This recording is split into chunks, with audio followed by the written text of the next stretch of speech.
In this episode, I sit down with Cheryl Bush. She's a real estate agent with Crown Realty in Harrisonville, Missouri.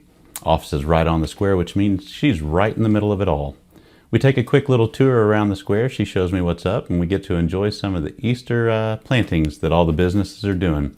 We have a whole lot of history together, whole lot of funny stories, knows a lot about building development. Hopefully you'll find something that you find entertaining. And if you need a good real estate agent in Harrisonville, you know now who to call. This is awkward. Weird. We'll figure this shit out. Okay, we got it. Okay, now I'm not worried about that anymore. Good. So yesterday, you've seen the stuff on social media, the panini pod, right? So yesterday, August, I went up. August is Scotty's son. Okay. Met him on a job site and sat down, and it was the funniest moment while we were in there. I'm making the sandwich, getting ready to, and I take a bite and just eat, and he takes one bite and he just sets his stuff down and he just locks up.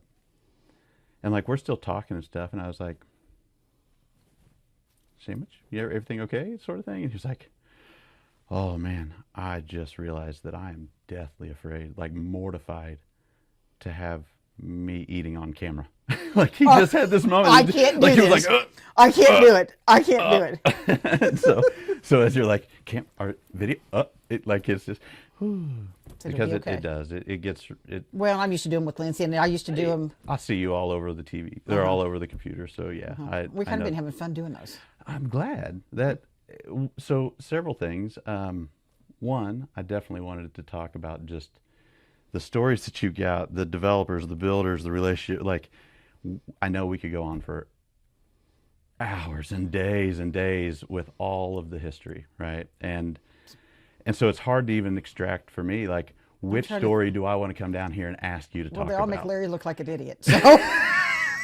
and I'm doing all this to make us not look like idiots, Cheryl. So this is one of my favorite ones. What was the big building company out of Atlanta that first came up here? Not Horton, but Pulte. So is that right? Pulte met with Larry and Brian Penrod. Okay. And we met, and I was there. We met them, and I can't remember where that development was going to be. Maybe out there, 150 in Ward somewhere. Okay. So they wanted Brian to build houses, and they wanted Larry to do some multifamily stuff. So they had a whole PowerPoint presentation. So this wasn't our normal.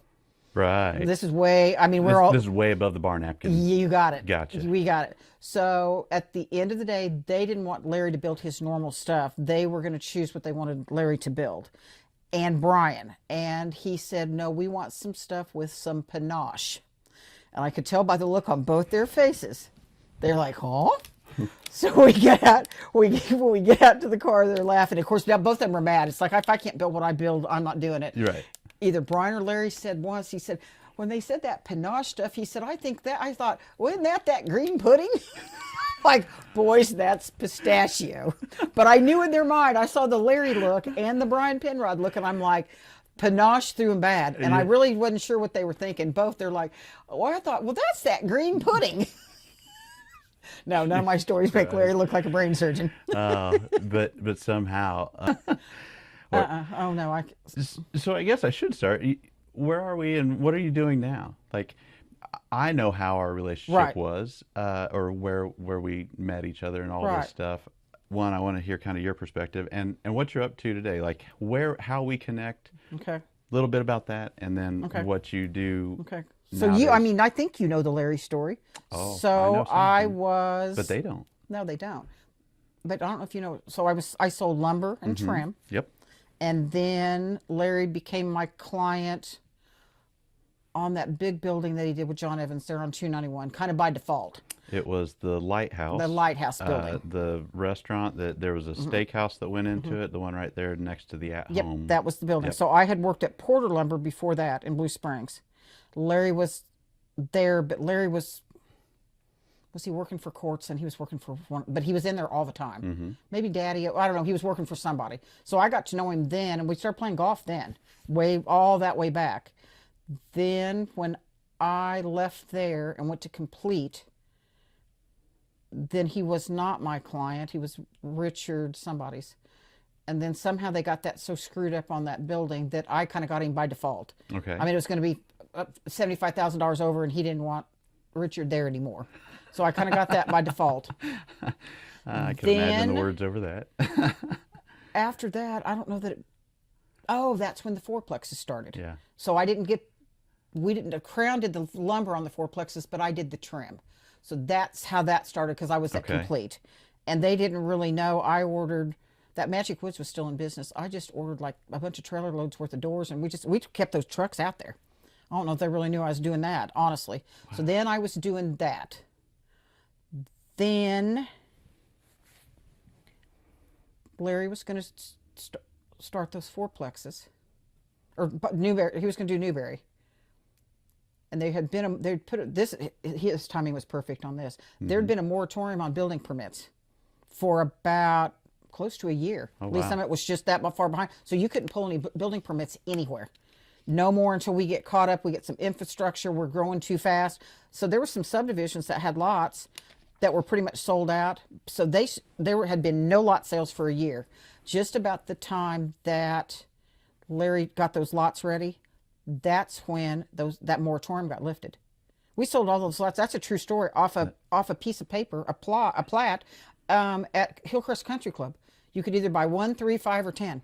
And that was the first 80 acres that was the first, was next to that was the the townhomes, single right? family part. Yep. So then So for context, that's like 1996-ish. And 2000. I think that it was before that. You know what? I can't argue that. And the reason that... Because I kind of remembered, I remember it because when it turned Y2K. Okay. I was just somehow involved. Well, here, I turned 40 in 03. I kind of know the background when I was done out there. And it was before 03, and I was out there 3 years. Okay. So it was 99, 2000. Yeah. Something about Y2K sticks in my mind. Some Larry story that stuck in my mind. I remember so I was just laboring in high school originally, and then when I went off to college, so in 96 is when I went to Truman State. So then 96, 97, 98, 99 were all summers and winters that I'd come back and work. And I remember somewhere through there, I came back, and one of the jobs that he had was me and a buddy went out on one of these Bobcats, and we had to trim tree lines down one of those property lines. Okay. And so whether I was in high school, I may be getting confused the time that I needed $100 from him, and he sent me to pick up rocks at his house on Blackwell's. Me and a buddy of mine on a Saturday to go earn $100 like I said, I bill. can kind of remember it from when I turned 40. And then go backwards from that. Yeah, you're probably tracking more right. I think. Because really, he didn't hit more of that stride until the 98, 99, and then with Cambridge and you know what? I still things. remember that the first girl that closed on a fourplex, I can't remember what I had for lunch yesterday. Her name was Kathy Majors, and she closed on April 2nd of whatever year that was. And I think it was 2000. Wow. I still remember her name, where she lived, and the date that she closed on. That was the first one. So you guys are closing on this. So you back up, 6 months on the build cycle, then you back up another year on the development. So I helped Larry on. Did I do that first? I guess I had done that part first. And then I wasn't really too worried about the fourplex thing. I really wasn't. Yeah. I mean, I was helping him sell those lots, and then it kind of kept getting closer and closer. And then I'm like, who's going to sell? What are you doing on those? Yeah. And he said that Jim Morris was going to do it, which now I think about it, that didn't make any sense at all. Right. And it was getting closer and closer, and I was kind of getting tired of the lumber thing. Literally, at lunch, that's when we went to that Fergie's. I'd been asking him for a few days, and then it kind of got in my head. And at lunch that day, I said, you're getting really close. Jim Morris is going to do that. He said, yeah. He said, I guess so. Typical Larry, Right. we don't have a plan. Yeah. We'll just make it. We'll make a plan. We'll figure it out. We'll make a plan. I left there and I thought, you know what? I'm going to do that. So I'm like, I'm doing that. At 5 o'clock, I said, we met for drinks again. Mm-hmm. And I basically said, I'm going to do that. This is how much I'm going to get paid. And I'm going to quit it complete. And you're going to write me a letter of recommendation, which he did. I wrote it and he signed it. So that tracks too. I've watched 30 Remember, years I could of sign that. his name better than he could. Yeah, Jen wrote lots of letters. Yep. Sometimes Larry signed. Lisa O wrote lots of letters that sometimes Larry signed, and then he got the rubber stamp, and that really made his life a lot better. So that part was kind of a fluke. It's just like, oh, I'm going to do this. Yeah. And then luckily we got that right attorney that David Vorbeck, because we didn't know how to do love that guy. any of that planned unit development, any of that FHA approved for those. I don't even know how we wallered through that. We just did it. Documentation, all I of don't it. even know how we did it. We just kind of hooked up with the right guy. Yeah. So that's how I got started with that. And it was just, that hit me in a day. That's the honest to God truth. I left lunch and I'm like, well, I'm going to do that. So you decided you were going to be the salesperson out there, Mm-hmm. and was at the moment where you decided that you were also going to be the lumber salesman and the trim salesman, and that whole system was Well, born, because that in and sort of of. itself was its own sphere. So sort of. So I was going to leave Larry at Complete. Mm-hmm. And that was perfectly going to be okay. I was okay with that. I was okay with that. Yeah. And we were at lunch. Imagine, a lot of stuff happens at lunch.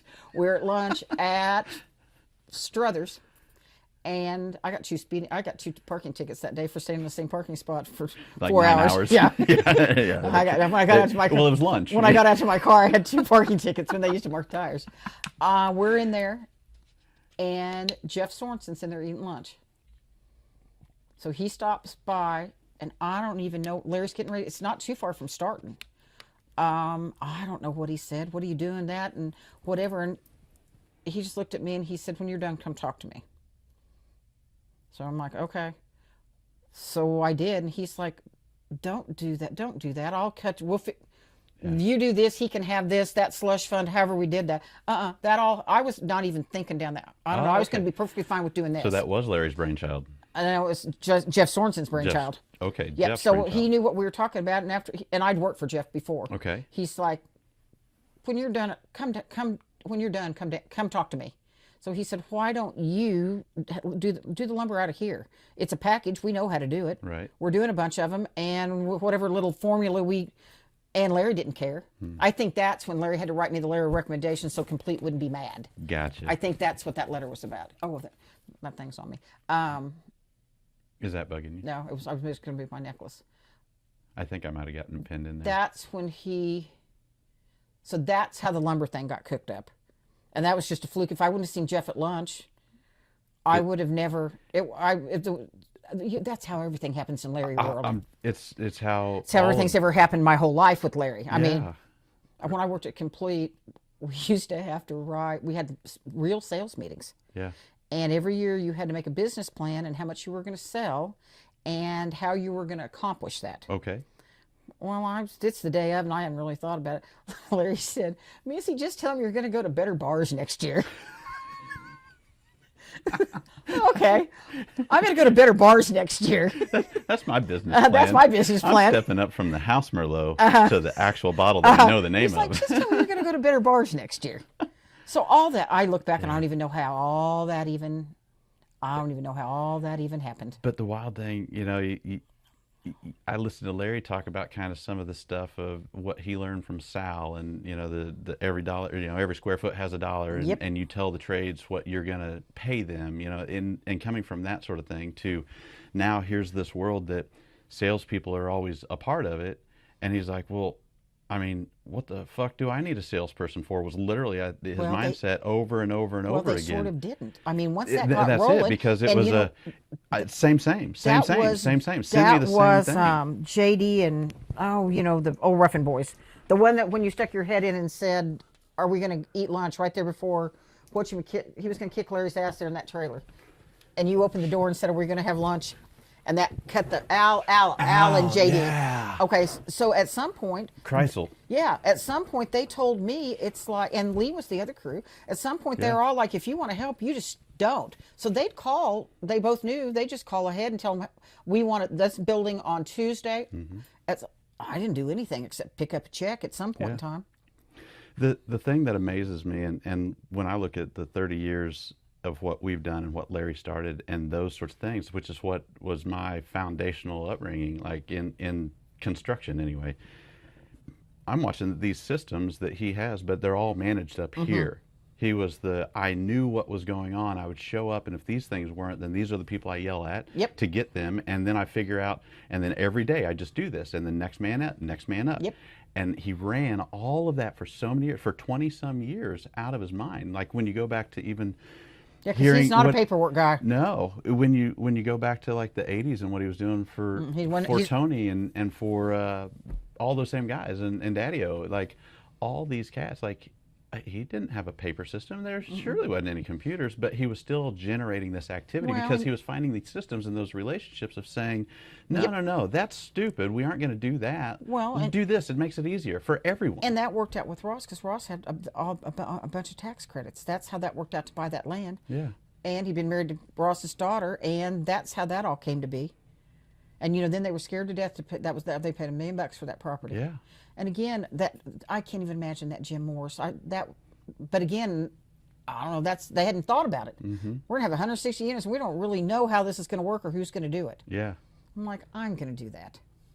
It was like there's this path that he didn't know what it was, but he knew where he wanted to go, and it was just always And just somehow coming we up with another just- plan. And you were the reason that like when I thought about this, and not just because we're friends and our relationship, but like as far as this goes, like to talk about that sort of history for us, for you, like there are so many things that are now the way that we all function because of those trials and errors that we're pressing in a moment where other people weren't pressing in the same way, or the people that they were big and sophisticated or whatever, Right. which was a whole nother level. A whole nother level. And that goes even back to, I remember asking Larry, like, well, why don't we do apartments? And he was just like, brr.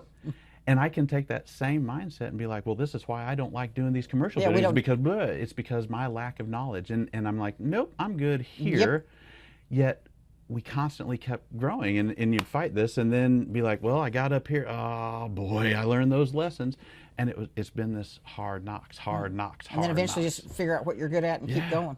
And man, Like I said, it's been a ride. His Holy time crap. was, the timing couldn't have been any better with any of that. Right. And like I said, even finding that one attorney, he wasn't very busy. He was up there at Bayberry. I don't know even who Still gave him. is. Is he? Yeah, he's still my attorney. He's my David estate Vorbeck attorney. is? Absolutely. And I Great don't guy. know who gave us. We had Joe Willer too. Yep. For something else.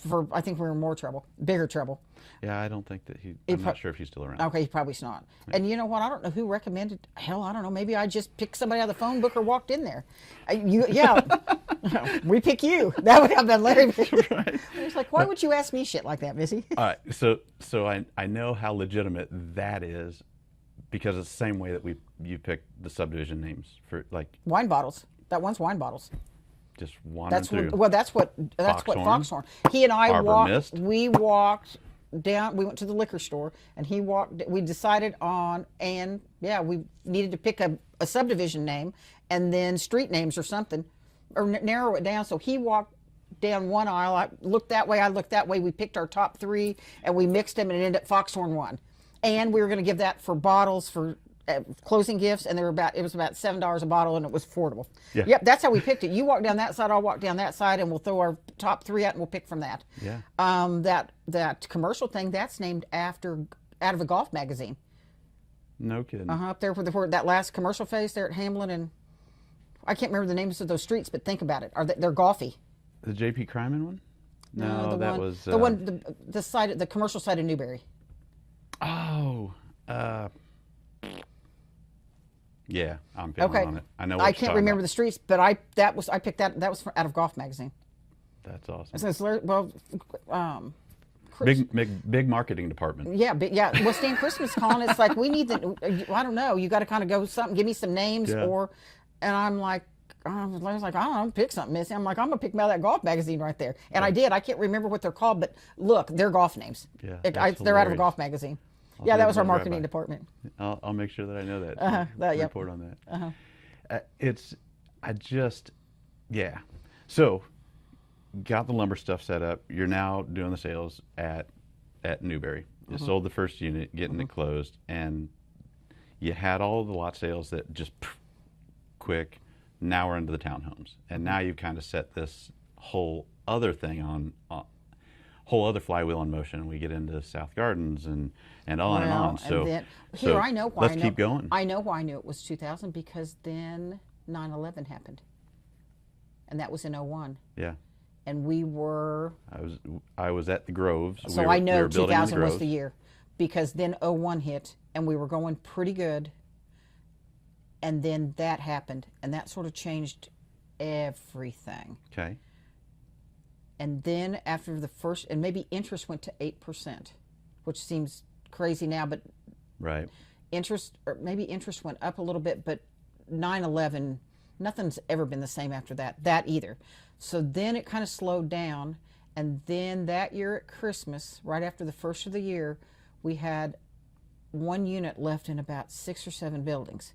Well, you know, that's your come home money. Yeah. So Ross said, they were starting to panic a little bit. So I remember he came down without Larry and said, do you think we need to start renting these? Mm-hmm. And I'm like, give it just a minute more. Just give it a minute more. I mean, it was that, and it's January, it's February. Yep. And then when that busted loose that year, I don't know, we sold, I don't know, it was fine. But there was that moment when they were going to start renting those. Wow. I'm like, give it just a minute more. I think we're just settling out of 9/11, and then they didn't stop after that. And then it just opened And up. then we didn't really know how to build a swimming pool or put a gate in or have cards or have an HOA or, I don't know, any of that stuff. And here we are. We didn't really know how to do any of that. You know, and your perspectives on all this, like, I love hearing the stories from the lens of you or Keith or Larry, of course, and then of course I've got my own of what I was watching, because let's see, I turned 40, I'll be 48 this year, and I just turned 63. 63. So 15 years difference between us, 30 years between me and Larry, Yep. basically. So I was in my late, 37, 38, 39. I turned 40 when that finished up. Yeah, and I was coming out of high school, coming out of college when we kind of met, which, I remember one which of those. made me Baby Huey and Remember Kevy just the rolling parties around. remember when we do the Christmas parties in those gosh. garages? Because I remember, I. I didn't really know you yet. Larry sent us to pick up the kegs, the booze, and we picked that. I don't even know price. I don't even know where we got it. Hy-Vee somewhere, and that was heavy, and you picked that up. I'm like, how are we gonna get this loaded? You picked that up later of the truck, and I'm like, oh my God. You said, well, Missy, I went to college. That was your answer to me. Missy, I went to college. I'd done it a couple times. I went say to the college. least. Those parties were fun. Oh my God. Everybody can talk about their bygone eras, and I hope that every 20 or 30-year-old that's out there right now is making the memories that we have. There's, I was literally telling August this yesterday too, and I say this all the time, that my life, there's some key moments, whether you or Keith or Larry, that I just, whenever I think on this, like this thing comes up. It's just like this, such a firm thing. And one of them was Larry had made a comment at one point in life, and he was talking about Ross at one point, and he said, hey, I don't necessarily, because I don't want to listen to the same story. And at that moment, like, they were spending a lot of time together, and I had a curiosity, and he was just like, I'm good. And I just thought, man, I don't ever want to be the guy that ever shows up without a story to tell, like a new story. Dear Lord, we've got him.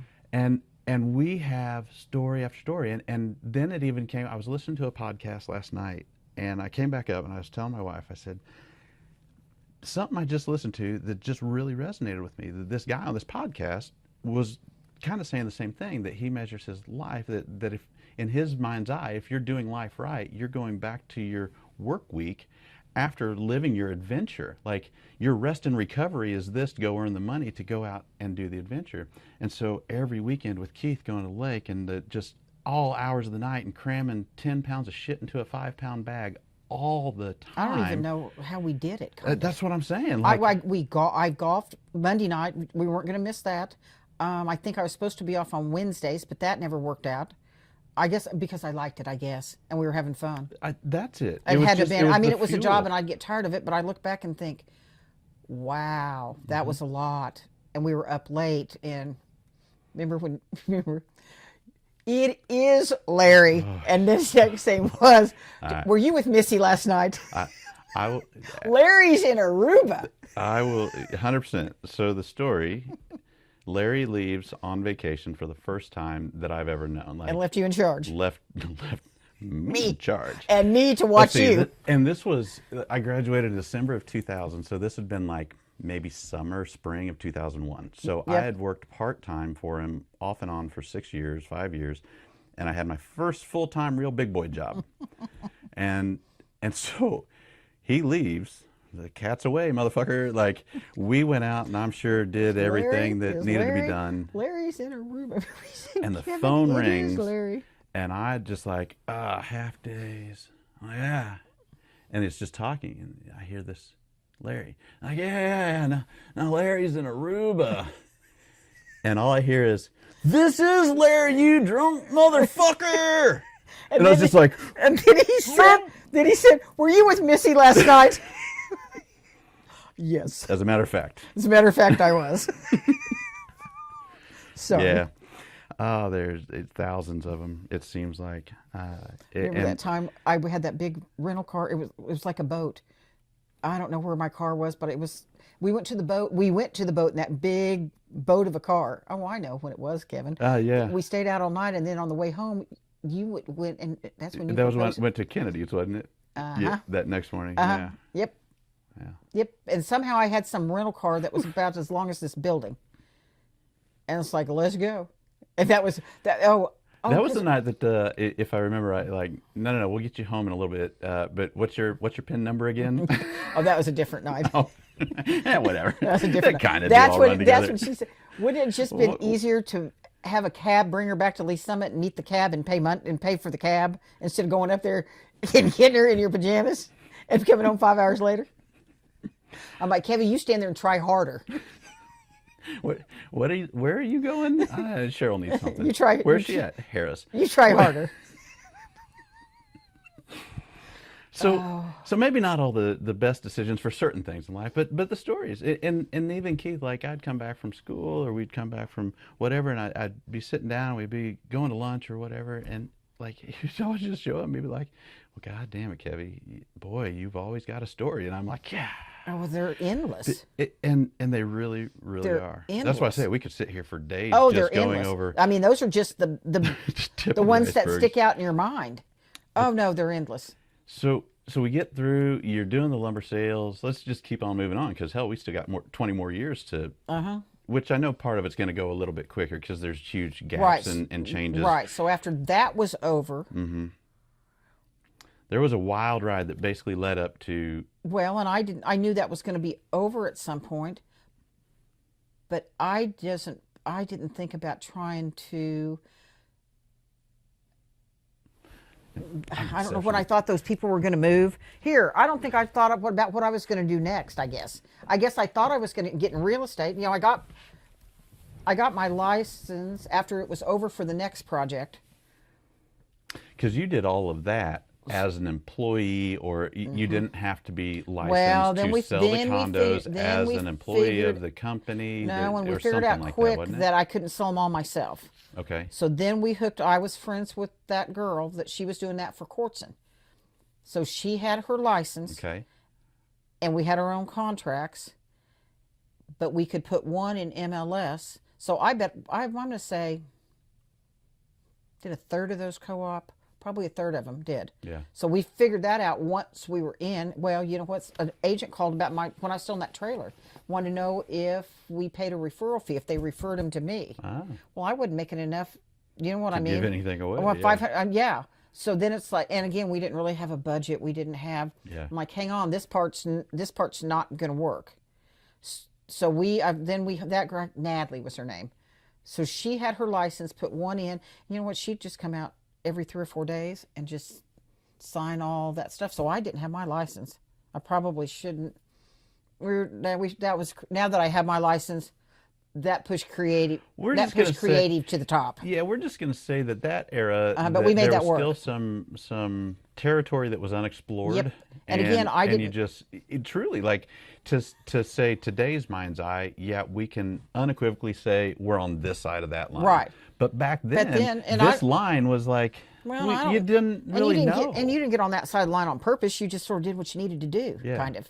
Yeah, So it's we not nefarious. Yeah. The knowledge of where this line yeah, was. and it's like, yeah. So I guess I thought we could sell them all. I don't know what I thought. Yeah. I didn't know. And then it's like, oh, we're not going to be able to do this. And then that worked out. But then after that, see, that was the end of that. Yeah. After that, you had them listed. You had an agent that didn't work for. That was an employee of Ross, and Right. Yep. After that, that was the last time you could have got away with that. Basically. After that, it's like, okay, this is not going to be how this is going to be. Be- and that had to do with, I think, all the KCRAR stuff and Yep. the Heartland MLS Yep. and, Well, and I think new home, like not necessarily new homes, but as the brokerage, but just the new homes and real estate it just- in the market was Yep. changing in that era. well, as and that was such a niche thing. That was going to work one way or the other. I just needed a little help from co-ops. But then after that, everybody was doing it. It was different. Yeah.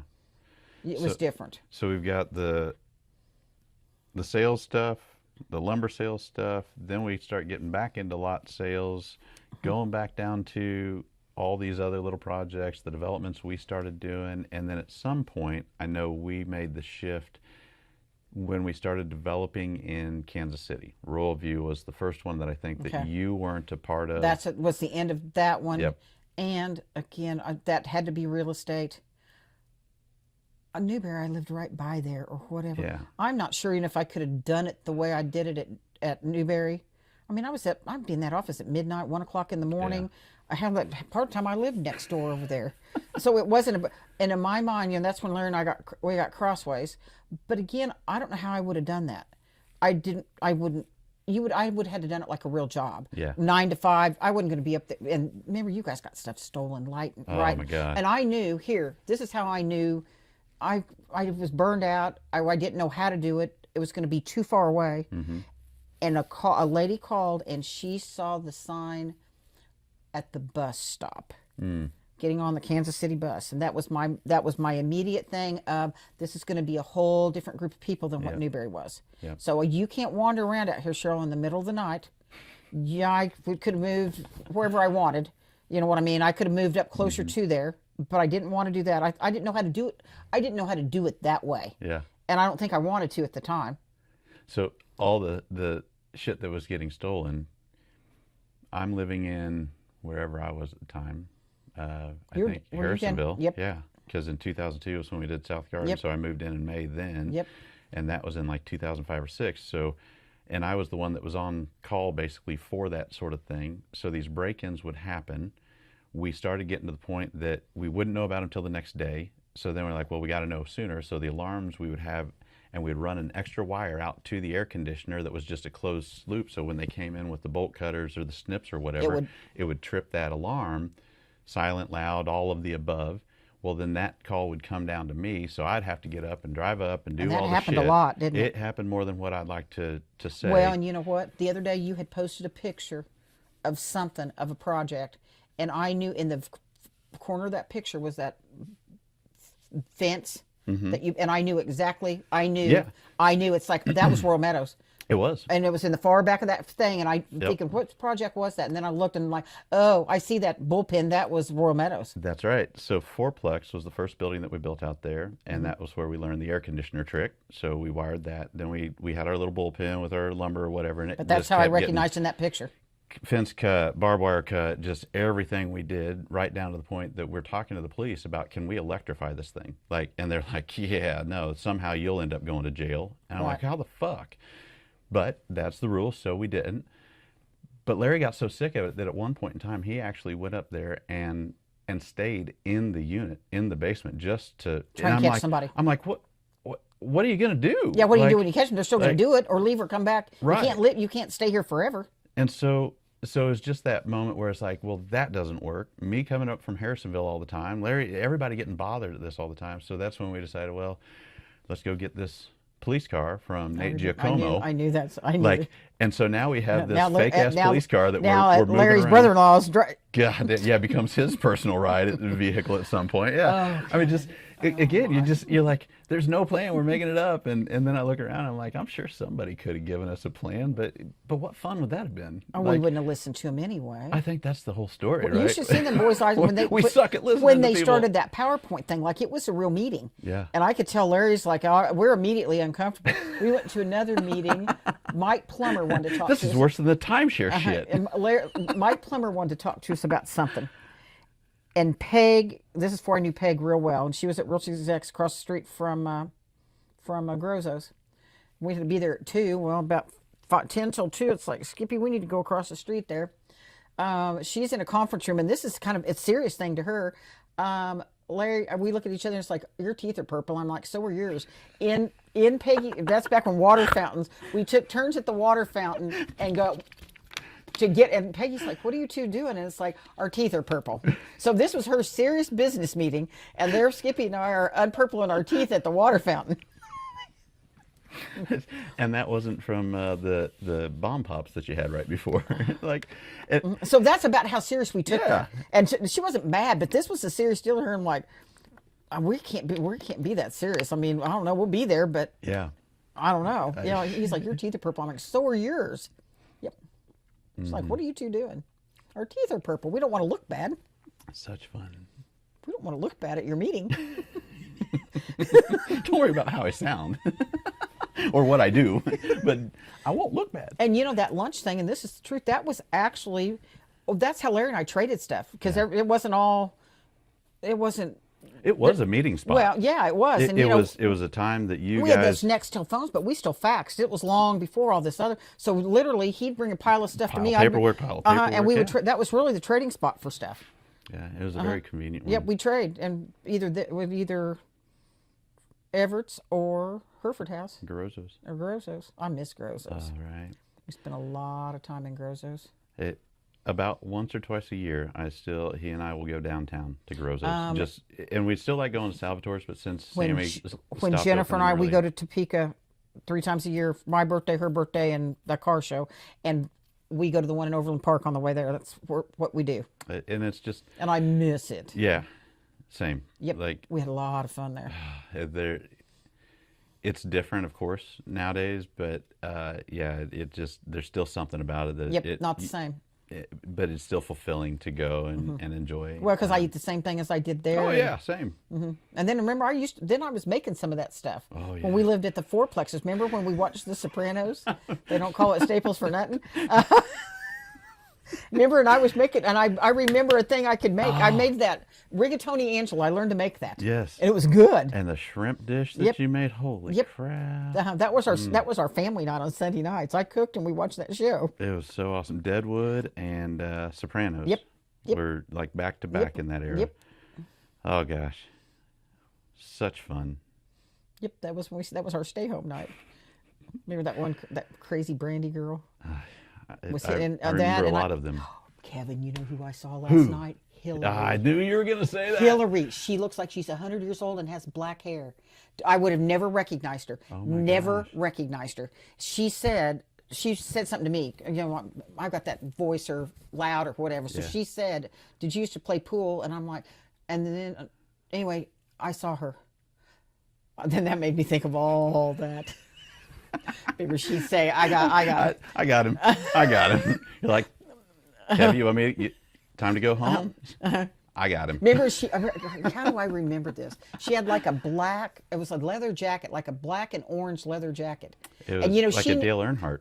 Yep, she knew. And then at the end of the night, Wasn't it? Maybe. she'd look at me and tell me. She wasn't even asking you. She'd look at me and said, "I got it." Then that one night, you're like, "Missy, don't let her. Don't make me." That night, I'm like, "Nope, you come with me. golly. Get in the car." There are just times. There's just times. Anyway, you I know. just saw her last night, That's crazy. and you would never. You think we're mm-mm. And that's like I have gotten out of the point that I'll go places and people don't recognize me because I've been out of sight, out of mind forever. They've been out of sight, out of mind, and so you remember them as you do in the yearbook or the last time you saw them or whatever that experience There was is. not one part of her, but all that came back last night. And I just think I'm back out in Green Valley. You're back down here in Harrisonville, and so we're back kind of in these Yep, places where we started, kind of the beginning. Yeah, and so it's like every now and then you just run into those people, and I'm conscious of it. I'm like I don't. Well, that it's one, just I weird. would have You just never. know. And I told her, I said, "I'm glad you said something to me." Yeah. So I don't know what she was doing up here or whatever, but anyway, that all, Yeah. What an era. I got him. What an era. Oh, I could probably have. You can go now. Is basically what she's telling me. Yeah. That You was can go now. funny. You're excused. Somebody's got me. That's all that was important. Like I was taking care of it. Yeah. Don't let I her. needed as much help as I could. Don't get, I'm let her sure. take me. It, You stand up for me and make you get in the car. So then things kind of separated for a number of years. You came back down here, and that's really when you entrenched in the real estate community here. So let's catch now up. we can wax poetic over all those eras, but let's talk about what you're doing now, because I think that that's even more interesting. Not necessarily, Kevin. I didn't say more fun. No fun. So I got back down here in '04. And that thing kicked off on me the other day, so that's why I keep getting up. I'm just paranoid. Okay, That I it's got gonna back shut down off. here in '04. You need to be smart and plug it in. What did I do in '04? Oh. You know what? I wasn't sure what I was going to do real estate wise. And I actually thought I could go back to selling lumber or trim. Well, by then I'd been out of it long enough and things changed. I still thought I could walk in anywhere and say, I'm going to work for you tomorrow. Didn't work like that. So then I got back down here. At the time, Carol, I just thought I could go to Carol's. Well, Jennifer, she was actually full up. I mean, and then in the end, I think I was going to partner with Pam McDougal, but I look back and she didn't really want me there at the time. And it probably wouldn't, I kind of get it. When I look back, I'm like, okay, I get it. Well, I was going to do it anyway. I was going to partner with Pam, and then Larry and Jennifer had a party, and Danny was at that party. And everything's Okay. And Danny said, don't go to work here, come work with us. And that's when you ended up at So that's O'Shaughnessy. how I ended up there, just kind of on a fluke of running into Danny. So then that was '04. I stayed there till when things started getting, the meltdown happened. Yeah. So then probably '07, I guess, beginning. I went to the car dealership for just a little while. I went out to Milner's. So I kept my real estate license. And then after that, then I went to American Heritage. And then that's when when it all fell apart. So those years were rough. And then that kind of came out of it. And for a long time, I sold real estate down there, but I was also the secretary after Michelle, it was Sarah, then Michelle. So I was actually the secretary. Sarah Pennington, right? Yeah. Because it was slow enough, Carol didn't need anybody full time. So it all kind of worked out like 2009, 10, and 11. Well, then I started getting busy. So at some point, again, kind of like the Larry thing, I'm like, I don't know how I did all of it. I stayed there. I didn't leave there very often. And then I was, what, people didn't look during the day like they do now. Yeah. Most people looked in the evenings. Because I think, how did I do that?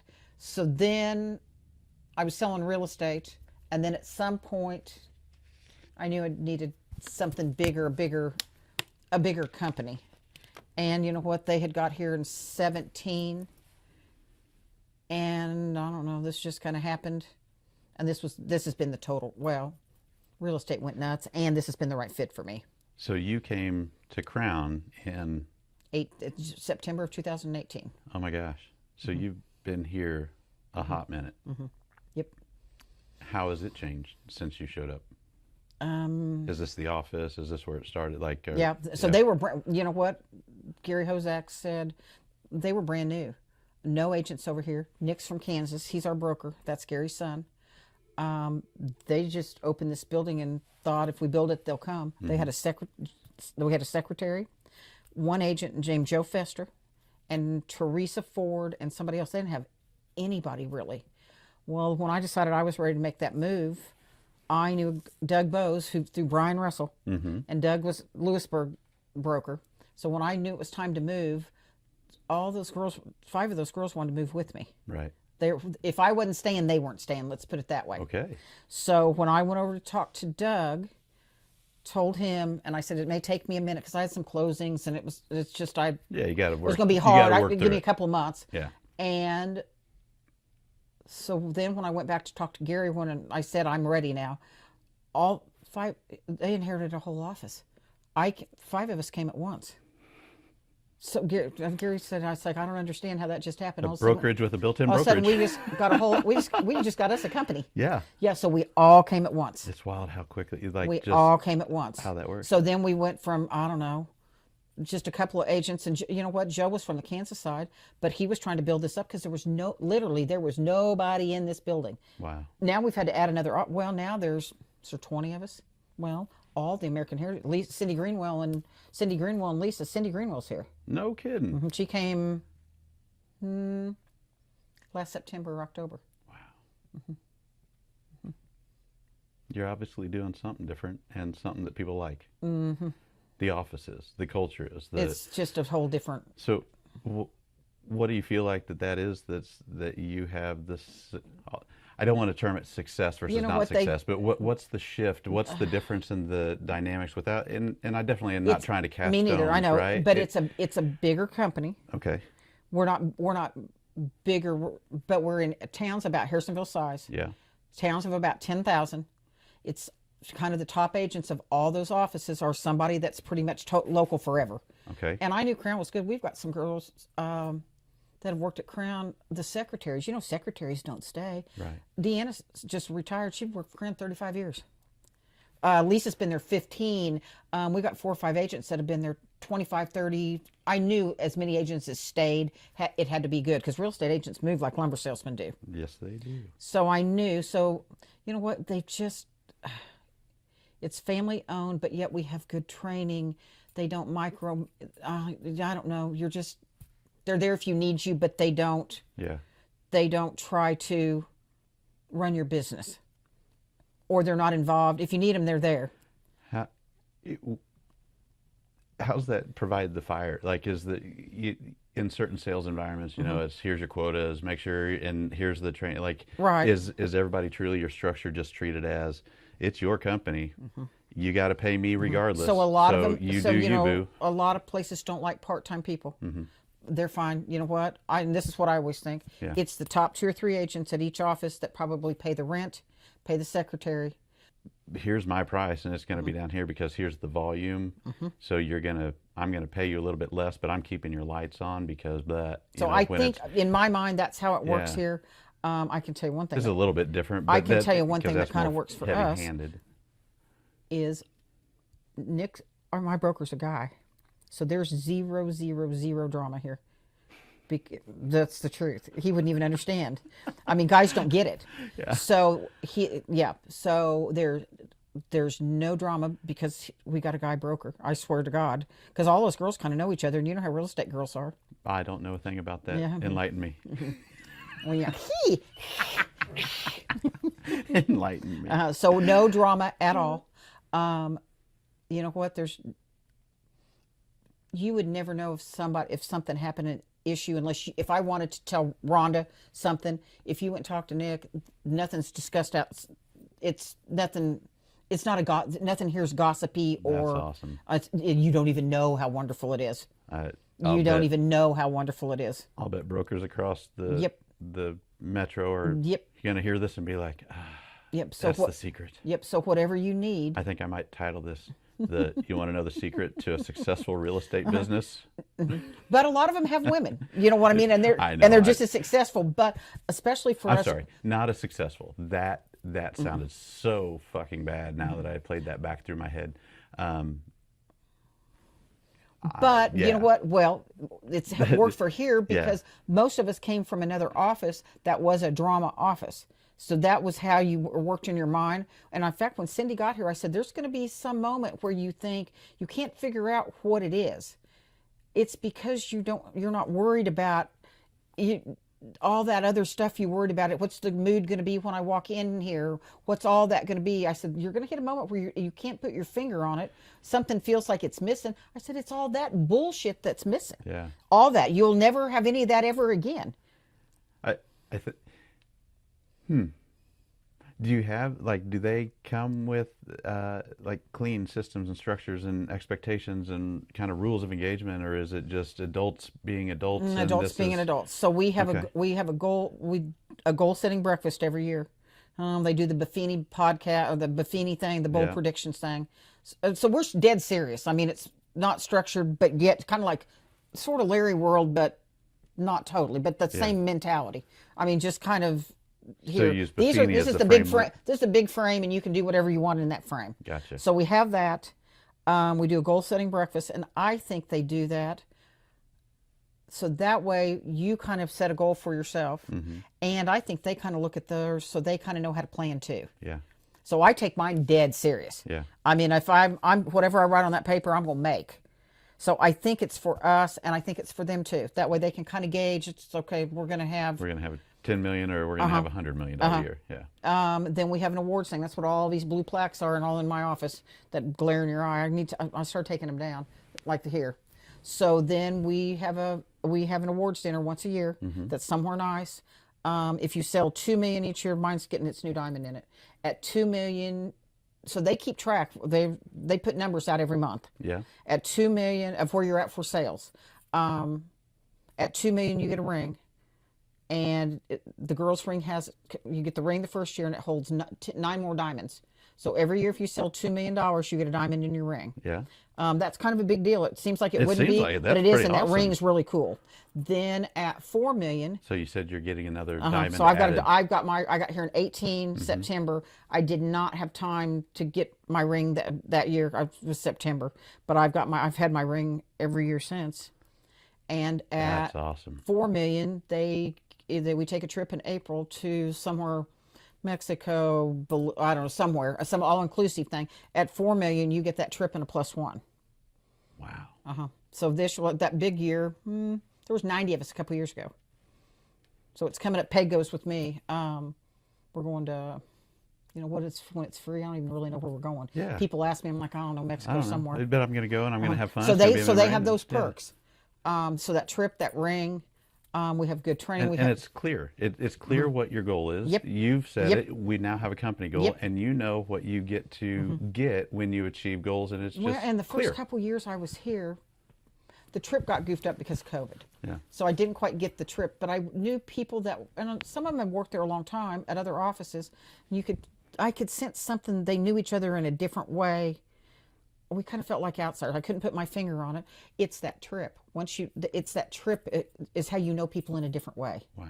Because you travel with it. It's not a work thing. Yeah. And after I went on that first thing, then that's where some of that where you may talk to Peggy Reed that you don't see but 3 or 4 times a year because she's in Gardner. Yeah. But she's always on that trip. Because I thought, what is it? How are these people connected? Some of them worked here a long time, but I feel it's something different that I'm not part of yet. Right. Well, it's that trip. That trip's another bond thing.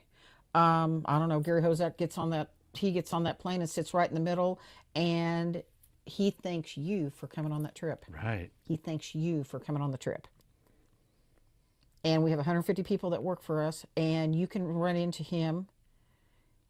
He might walk into Gardner, and I may have just happened to stop by there to go to the bathroom on my way. I can tell you he knows everybody's name practically that works for him. And he can look at me on a random thing and said, good job, you had $1.5 million a month. No, and not like he studied a script before he saw me.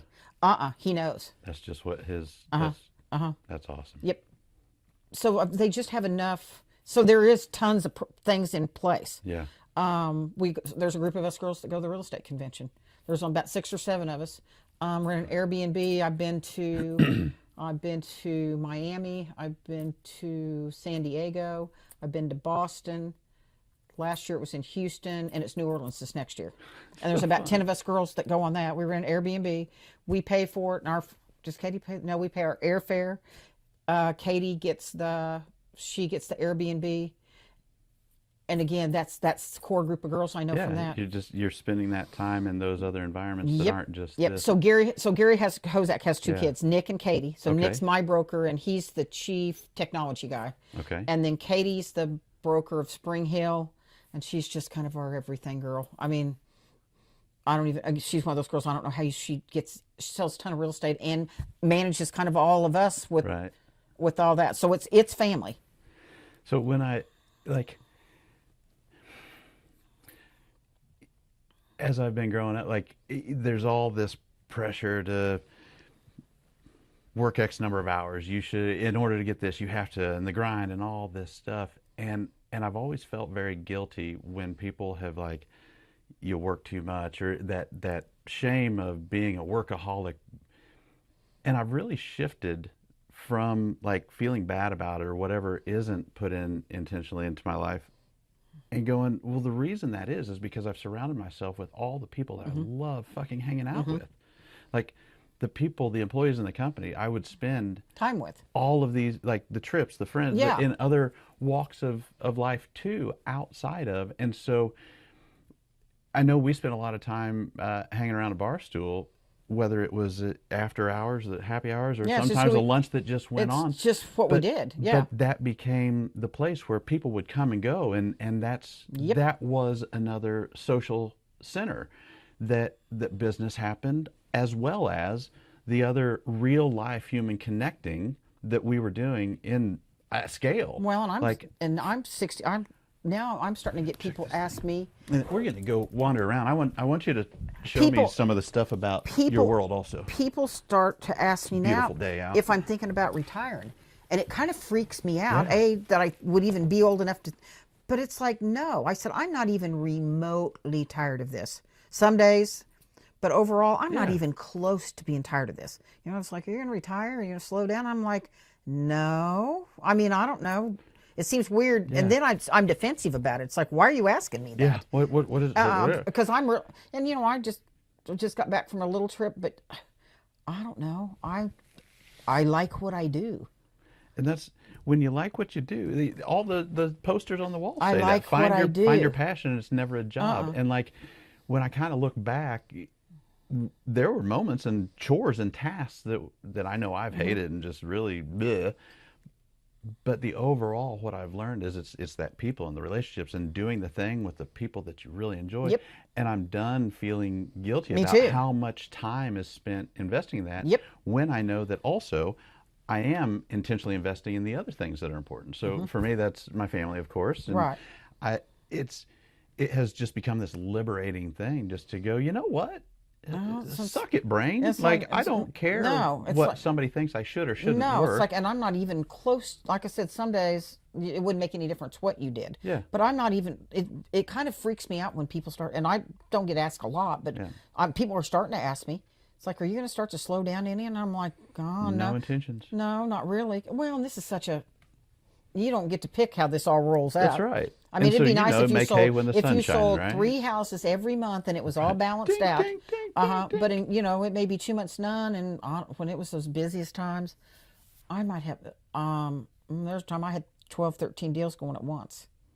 And you're frantic, and your Well, you're on the balls phone. are You're on dropping. the phone 24/7. Nonstop, no time for anything else in life. Yep. And then when that gets passed, Yep. you may have 2 weeks where it's like, And I know What the do I and I do? know the role of it now. I know if I can get, and it's not as crazy as 20 through 23, 24, 23, 24. yeah, I know now if I can get to 3 things, I know when I hit 3 that I'm going to have some little weird burst. Yeah. If I get to 3, I go 1. Then if I get to 3 fast, I'm going to get to 5 or 6 or 7 immediate, right behind it, and then I kind of not necessarily start all over, but I know when I'm going to get on hit strides, what I call it. yeah, And every year I hit that little stride. It's different times of the year, kind of.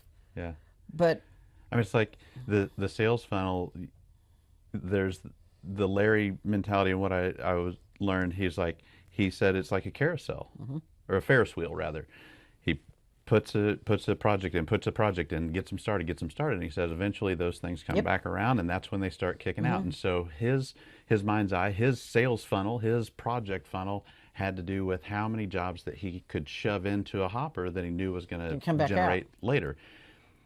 Very simplistic way of looking at it. And then you go over here with my real estate training and your real estate training, like you can look at all these crazy, I forgot this you and were this an and this. agent for a Yeah, I minute. know. I put that hat on for a second. Yeah, 11 years now I've been licensed. Crazy. So there's so many different paths, and the calls and the acceptances, then the agreements and then the closings and 16 sub chapters in between for all of your actions. And you can dial this down to what's that in this moment, but it leads up to this overall thing that goes to put it in, something comes out. And what I'm hearing you say is at this stage of your life, like, I know when I need to press on the top button to produce something here, and when I can relax the top button, You know what? or when the top button is out of my control. And if I have any chance, if it slows for a minute, I just take advantage of it because I know it's not going to last. Yeah. That's what I'm saying. Like, you aren't forcing No.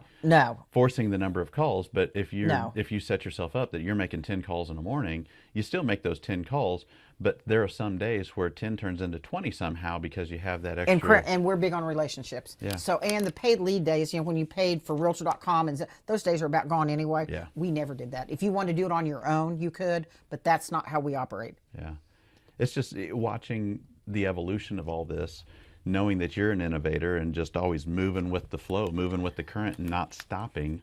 And that's the other thing, that when we got started talking about social media and all this stuff last fall, and then seeing what you've taken off and doing, like, I'm enjoying watching it. Like, you called me and said, you're doing something. What are you the doing? fuck you doing? What are you Like, doing? What are you what doing, is Gabby? this? And we've had some really great conversations about that. Well, and then I've seen you take and run with it. And I'm like, I've sent something to my guy the other day. I'm like, look at the shit that she's doing. Like, and we've got a social media girl that does all that kind of post. Yeah. So if you're not that's not your cup of tea, Right. you've got somebody that's going to cover you at least on the basics. Yeah. Like, you're up there like, oh, how do I get? That's How do I stay? Every class we were in had that was the common thread of all of it. Yep. That you've got to have social media presence. You just do. I don't know how many Gary Vaynerchuk sessions he was in and whatever last real estate convention he went to, but I've seen several recently where he's speaking to big real estate groups. Keller Williams, he did Well, one. and I think the business has changed too. At some point, I think people with Realtor and Zillow.com or Realtor.com and Zillow, it was super impersonal. I think you just hit a button and whoever showed up was your agent. Yeah. And if you'd bought the lead, it was yours. Well, I hated the I Dave hated- Ramsey lead generation, all this other stuff. And I'm going to that's what guarantee you, I had to deal agents with. that got a ton of their business that way, I guarantee you they don't have that much repeat business because it was some of it's just it's personal kind of. Yeah. I bet if you had a huge part of your business that you got that way, your return business isn't that big because it's too transactional. Right. So Yes. now the business has gone the total other way, where I think people pick somebody from that likes, people want to know who you are personally now. That's right. So instead of it's almost gone way the other way. From being transactional, now it's gone the whole other way. Right. Where people are picking them off that way from what you like or relationships or. So the 40 years you've been entrenched, or the 60 years really in this community to some degree, like, but with gaps in between, we go, we come, we go, we come. But I always was connected to here still. Exactly. On many, many points. Your best friend was down here forever. All of the sports leagues like all of the friends that you've had for eons still kept you rooted in here. So for an entire era, just the name resonation probably got you, but now that's over. And now that shit is, to me, and what I'm hearing, like, and I feel this. We had a great name, and I still have a good name in the market. Right. But it certainly doesn't help when this guy's coming through town and they go, hey, whatever chat, who's a multifamily builder, I'm not relevant because I wasn't doing this marketing thing, and my name doesn't just ripple into the ethos. And so seeing that you're like, nope, I'm going to stay relevant, and I feel like you have such a huge opportunity because of what we're getting ready to do. You can talk about this town from top to bottom, inside out. Every political player, business player, like, and in a 10,000 person community, that is gold. Well, Right? and there's times where there'll be something new start. And, I'm on planning and zoning and you know what, from chamber, a lot of that stuff isn't the immediate, but at the end of the day, I've sold the last 2 superintendent of schools their houses, or those are people that I was in, city administrator and a superintendent. Yeah. It's guys I was in stuff with that mentions they sold after we weren't in chamber anymore together. But that's why they picked me. Yeah. His wife, she didn't even know me. So Paul said, here's 2 different people. I'm in chamber with her. And I think they talked to both. Well, that's why I was out there, because I was in chamber with Paul. So you've got a real good core of the people that I would call entrenched, or that you have the first circle relationship with. The thing that will kill somebody who stays just in that is the number of people that are moving in that don't know all those people, that don't already work here. And that is what growth, what's feeding growth and the change. And if you're not relevant to them, then you don't exist. And that's the stories that I keep hearing out of all these seminars and all these talks. I think this had to have been at that convention. Somebody said, if you ask somebody to name realtors that they know. Most people can only name 3. Mm-hmm. They can only name 3. Really? Like just off the top of their head. You know what Yet I in mean? my mind- If you drag for it, you can. But if you just say name 3 realtors, here, tell me 3 realtors. Rob Ellerman, you, me, Missy Barron, Okay. Christy, like, but because we're Right. like, I can go for days. But overall, but it's who pops in your mind first. Yeah. What order you say them in? Well, it's, yeah. Yeah, I mean we're right here, but you would probably and say Rob was mine. the next one because he it runs in the back of Exactly. my mind all the time. So I think and so then I go, that's what yeah. that social media that is, because people. He doesn't run in my mind all the time. That's creepy, Kevin. Rob, I love you, but not like that. So it's weird how it's shifted. Yeah. And we're small, so that's what we were doing anyway. Yeah. And now it's working. Now it really works. That's what I'm saying. And now it really like works. This, you staying on that front line is taking something that people take 30 and 40 years to get a foundation of, and you've got that. You've put in the hard time. Well, and I'm just at that right age. I'm still getting. I just sold. Oh, you don't know some of my friends down here now. I just sold Ray and Michaela. I sold their kids their first house. Mike and Mary Ann, I sold my friends. I sold their kids a first house. Wow. I'm just selling them their second house, put their house on the market. I still sell some of my friends. Now I'm old enough. I'm starting to sell a lot of my friends' parents' houses that are either sizing down, whatever. Yeah. And then I've still got some people that I've had since I feel like I get quite a bit of repeat business. Yeah.